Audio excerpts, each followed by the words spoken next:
سڵاوتان لێبێ خۆشەویستان لە ڕۆژێکی ساردی پاییزدا لە شاری شەهریار لە شاری پەروێنی ئەتسامی کە شاری تەبرێزە هاتیم بۆ شاری تەبرێز کە ئەمڕۆ لێرە باسی شاری تەبرێزتان بۆ بکەم.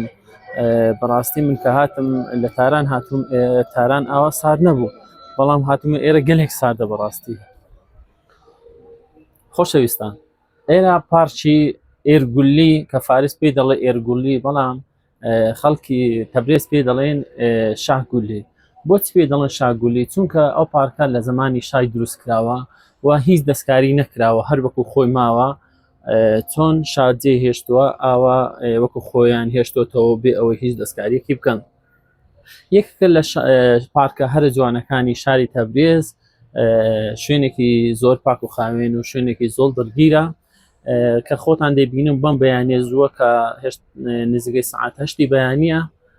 خەڵکێکی زۆر بۆ وەرزشکردن دێن، بۆ یۆگا دێن، ڕائەکان بە کۆمەڵ دێن وەرزش دەکەن و دەگەڕێنەوە بۆ ماڵەکانی خۆیان.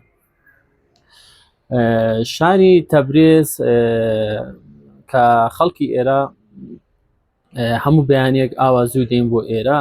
من ساحب تەکسیەکم پرسی کە منی هێنا بۆ ئێرە، گوتی شاری تەبرێز شارێکی زۆر پاک و خاوێنە، شارێکە کە هیچ سوالکەری لێ نییە و زۆر بەدەگمەن دزی لێ دەکرێت، دزیشی زۆر کەمە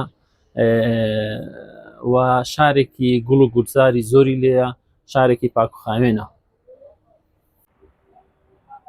خۆشەویستان، لەو شارەدا خەڵک بە زمانی ئازەری تورکی ئازەری قسە دەکەن و خۆشیان ئازەرینە، بەڵام خەڵکی ئێرە زۆریان دەتوانن بە زمانی فارسیش قسە بکەن